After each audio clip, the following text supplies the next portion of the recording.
Welcome into Rogue Football. I'm your host, Jordan Lugo. Thank you so much for tuning in here. Obviously doing a bit of a rebrand here on the channel for a variety of reasons that I will not get into until the end of the show. Don't want to bore you. And after all, you are here for some Atlanta Falcons talk, and I'm here to give it to you. Led by third-year head coach Arthur Smith, one of the more interesting teams in the league heading into 2023, in my opinion.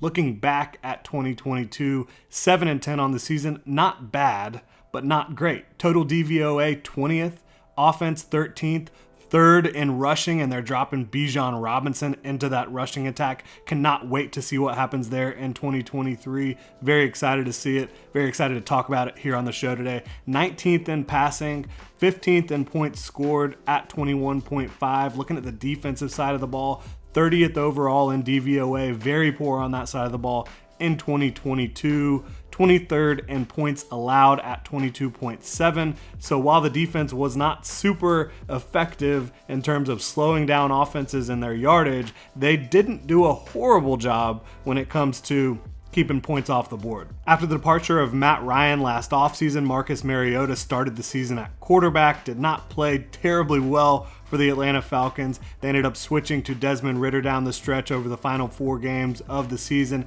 Now it looks like he's the guy, at least for 2023, and now he will have Kyle Pitts and a whole lot more to work with than he had at the end of last season. Kyle Pitts missed a lot of time last year with the MCL, didn't play at all when Desmond Ridder got into the starting lineup. And then looking at the other side of the ball, Dean Pease, their defensive coordinator, he retired again.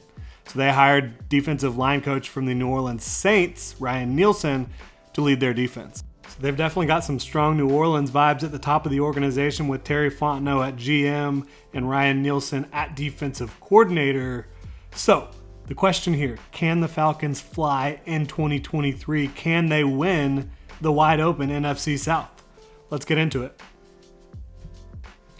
As I mentioned, this Arthur Smith offense, in theory, fairly user-friendly for quarterbacks. Lots of play action, lots of running the damn ball, outside zone, some power mixed in and short yardage, plenty of misdirection and motion, checkdowns generally available. A lot of modern concepts, a lot of the concepts that you see come from the Shanahan offense as well, I think will be employed and have been employed by Arthur Smith so far. Defensively, according to Ryan Nielsen, they will be hybrid. They will be multiple. This team ran a lot of 3-4 under their former defensive coordinator. Nielsen has done more 4-3 in his past in New Orleans as the defensive line coach there, but they're going to switch it up a lot according to Ryan Nielsen. I think they have the guys on the back end to kind of be multiple back there as well in coverage. We'll see how Nielsen deploys things. I'm guessing probably more 4-3 than 3-4 with his background, again, coming from New Orleans, but we'll see how it all plays out there. Now what I've been dying to talk about, this running game. Again, third in DVOA in 2022.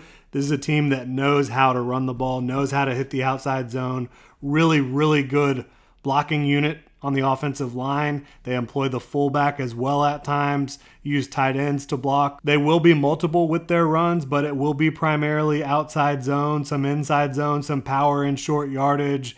And they did all this, again, third in DVOA, with Tyler Algier and Cordero Patterson as their primary running backs. And of course, Marcus Mariota, who was a scrambling, effective runner at the quarterback position. Desmond Ridder has some wheels as well, the new starter at quarterback. So I think you're not going to see a huge drop-off in that regard. He can scramble and make some plays.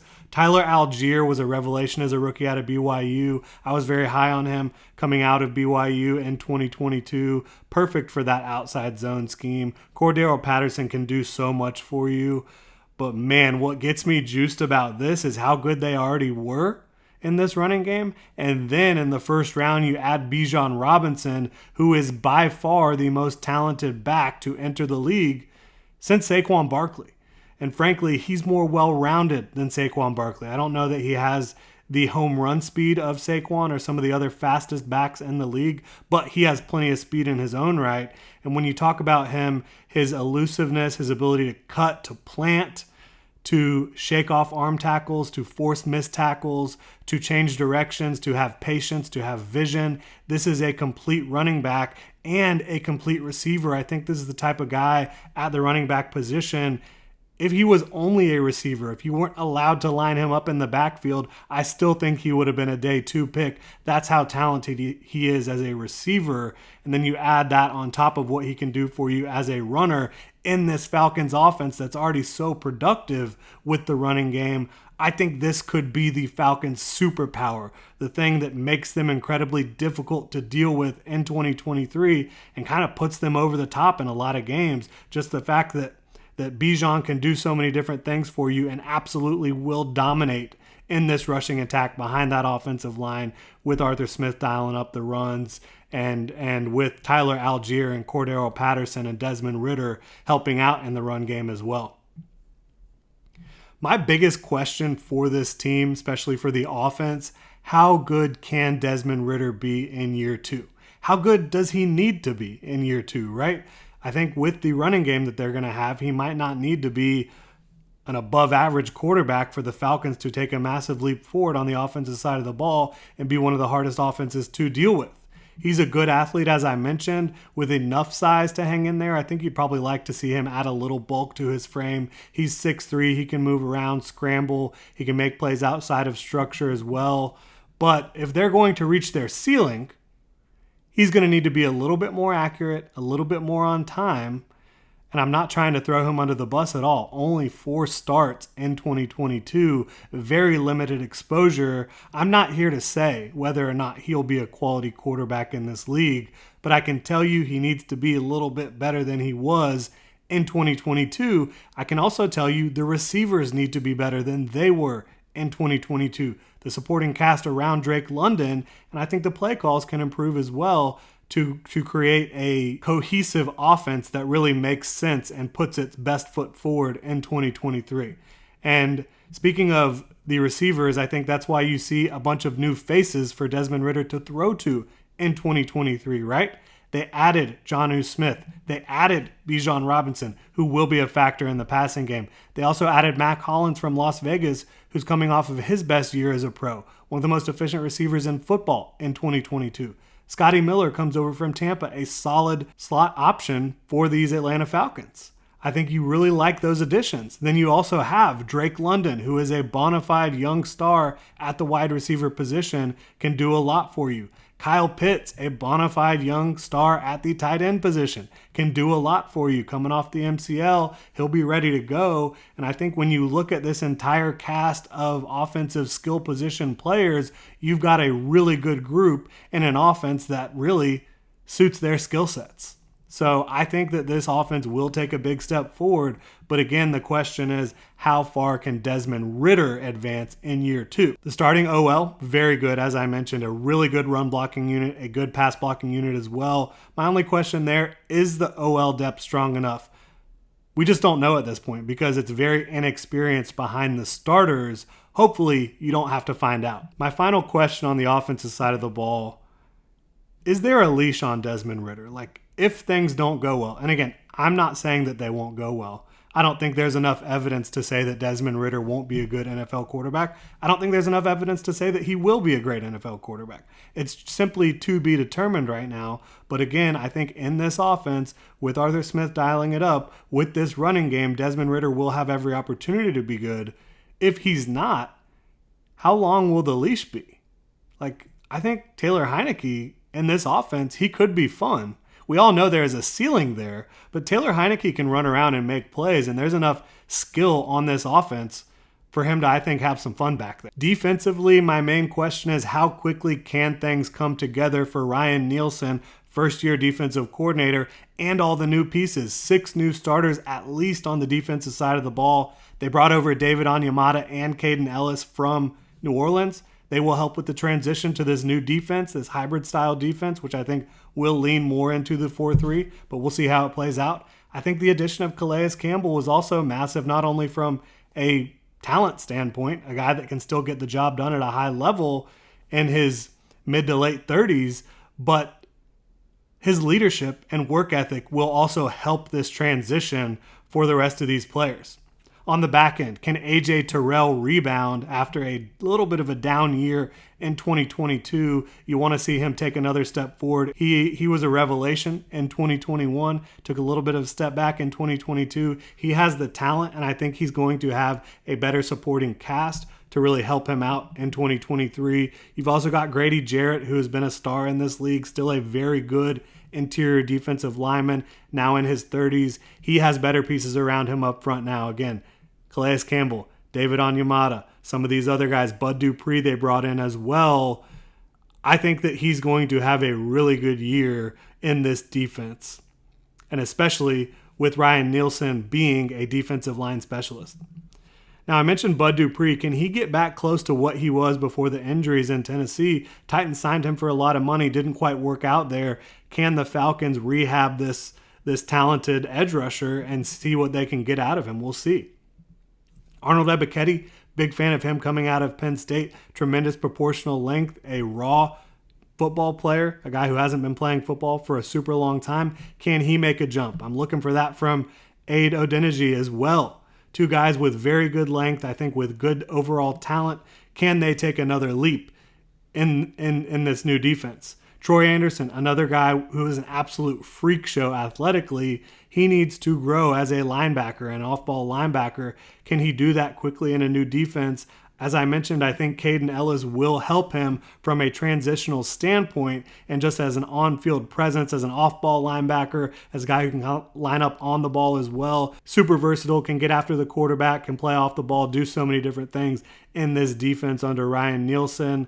I think, again, with the back end, they added so much support to AJ Terrell back there. You brought in Jeff Okudu, who I absolutely loved in the draft. I really hope he's able to stay healthy and grow into what he can be, which is a super solid outside corner. They brought in Jesse Bates to play free safety. He is such an awesome player, has been such a key part of what Lou Anarumo has been doing in Cincinnati the last several years. They drafted Clark Phillips, who if Phillips was just a couple inches taller, maybe a tick faster on the 40, he probably would have been a first-round pick. That's how good his tape is. That's how instinctive he is. He is a ball magnet as a cornerback. I think he's going to play some nickel for them. Mike Hughes can play the nickel as well, who they brought in. Richie Grant, another guy who I loved coming out of UCF at strong safety. I think there are just a lot of things you can do there, and a couple UCF guys as well. Go Knights. Charge on.